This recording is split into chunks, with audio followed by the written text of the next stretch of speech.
Welcome to the Deep Dive. Today we're tackling a topic that, well, it touches so many lives, and we've really tailored this for you. We've taken a deep dive into an insightful source from Luminousz Ztarr. It focuses on understanding and navigating relationships with narcissists and what are known as cluster B personalities. Right. Those are disorders generally characterized by dramatic, emotional, or kind of erratic behaviors. Think borderline, histrionic, narcissistic. Exactly. And our mission today, cut through the confusion. We want to pull out the most impactful insights and equip you with some clear understanding, some practical approaches. We're going to look at why some common ways of dealing with this can actually be traps and how these relationships uniquely impact highly sensitive people and, practical ways to protect your mental and emotional well-being.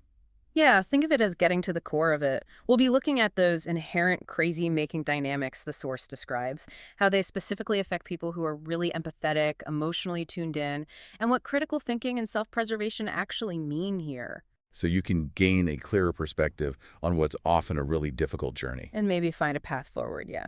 Okay, so let's dig into this first big idea from the Luminousz Ztarr source. Yeah. It talks about the most dangerous trap. Yeah. This illusion that you can just figure them out. Ah, yes. Because the source reveals trying to understand the hidden motives of narcissists and, other cluster B types. It's actually a Pandora's box of a trap. It's designed subtly to influence someone, to make them mentally or emotionally unwell over time. It's just this relentless crazy making, as the source calls it. And what's really insidious, I think, is the intentionality behind it. Right. Narcissists are relentlessly after what the source calls narcissistic supply. That's basically any form of attention, validation, emotional reaction, anything that fuels their fragile ego. By any means necessary. By any means necessary. They genuinely don't seem to care about the collateral damage. And the source is chillingly clear. They actually want you to try and figure them out. That's the key, isn't it? Yeah. It's not accidental. Not at all. It's a deliberate tactic. By getting you to endlessly analyze their motives, they distract you from their own unchanging nature. It traps you in this cycle. Yeah, where you might even start blaming yourself.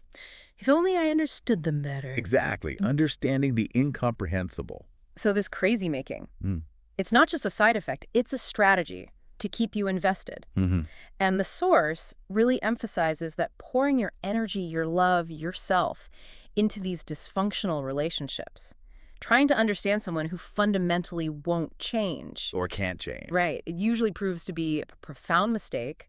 The cost, spiritually, emotionally, psychologically, just becomes excruciatingly high. It's like trying to fill a bucket with a hole in it.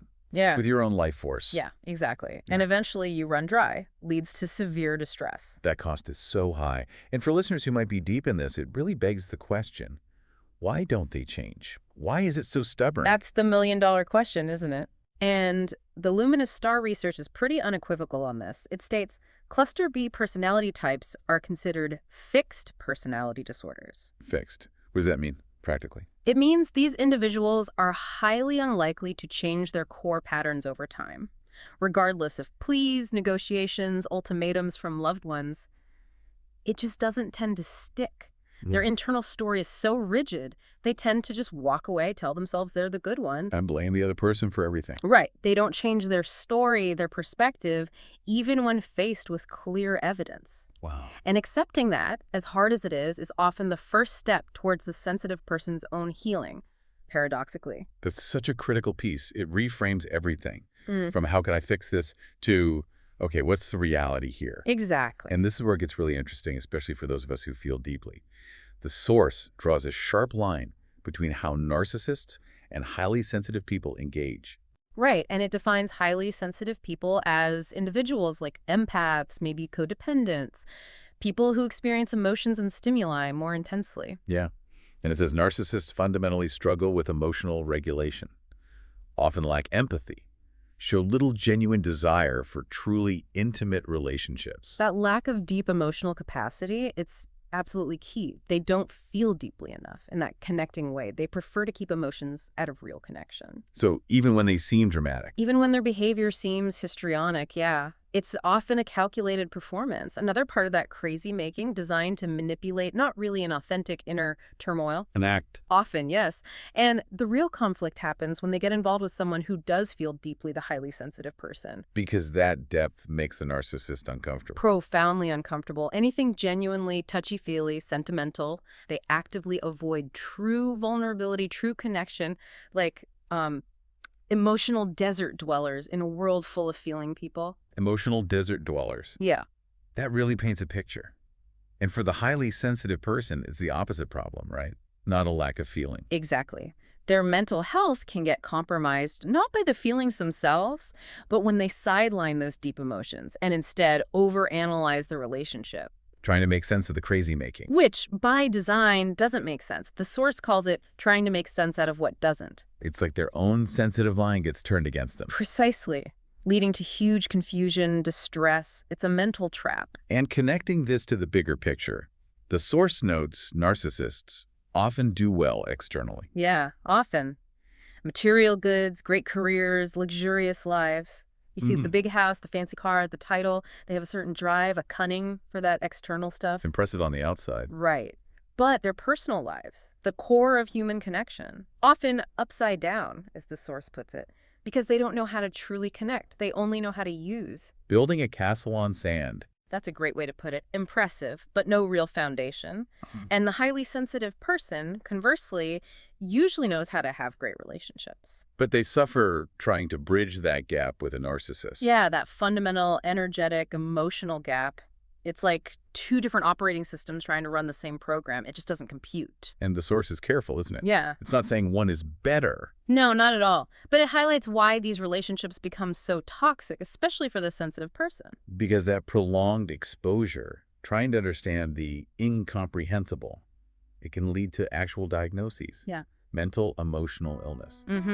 And the critical insight there is, while the diagnosis might fit the symptoms, the root cause is often the prolonged, insidious abuse. And the sensitive person's attempt to make sense of it all. Their valiant but ultimately self-defeating attempt, yes. Okay, so what does this all mean for you, the listener, if you recognize this dynamic? The source offers tools. It emphasizes rebalancing what you think with what you feel.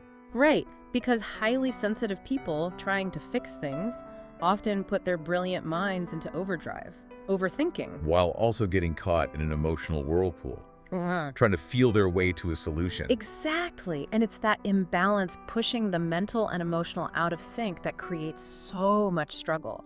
It can invite that profound mental distress. And the narcissist actually prefers that imbalance. Absolutely, they like to keep people overly emotional, because when you're swimming in intense feelings, you can't think critically. Which is how they keep control Yeah. of their supply. Bingo.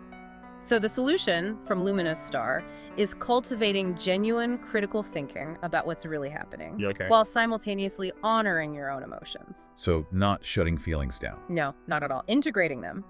Logical assessment plus emotional validation, achieving that balance between mind and heart, the very state narcissists try to disrupt. So how do you do that? The source gives specific ways. It does. Two powerful strategies. First, Yep. having a robust support base. Okay, like friends, family. Could be.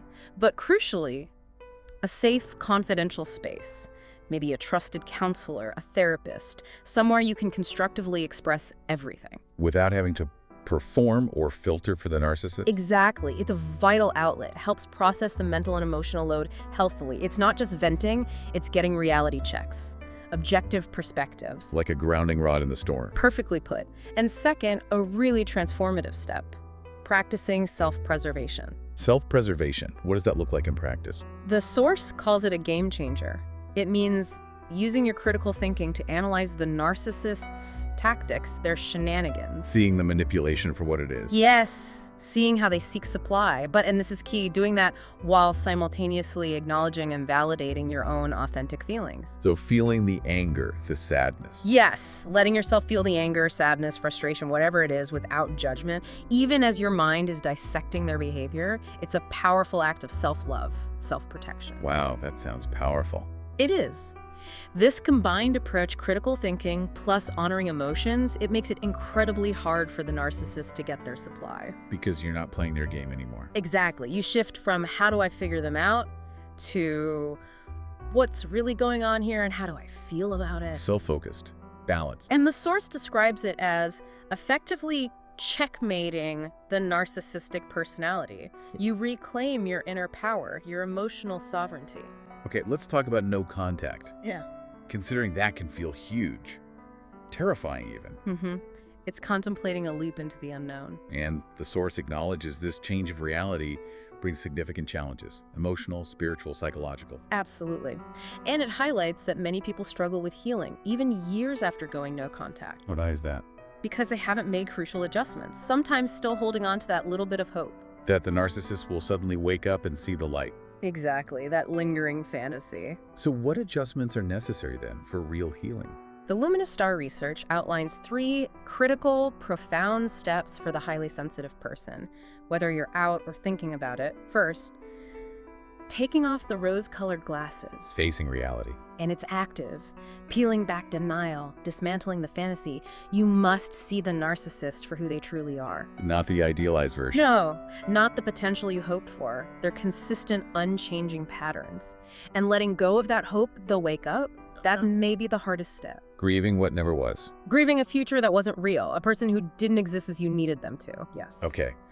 That's step 1. What's next? Second, after facing that raw reality, the source urges you to seriously consider, how do you exist on this planet without investing your precious energy in dysfunctional relationships? That sounds huge. A whole shift in worldview. It is. It's profound.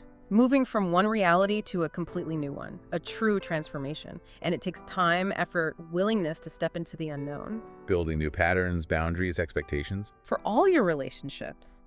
Building a new life on a solid foundation, not just patching up the old one. Right. Okay, step 3. Equally vital.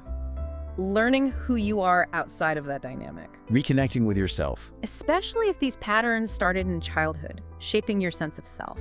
The source calls it breaking free from an identity crisis, common for sensitive people in these situations. Losing sight of your true self. Yeah, so it involves actively changing your self-perspective, cultivating a positive, authentic self-image, consciously releasing that toxic energy you absorbed. Rediscovering your values, passions, needs. Exactly. It's a journey back to you, sometimes after a very long time away. So these 3 steps, they're about a total recalibration.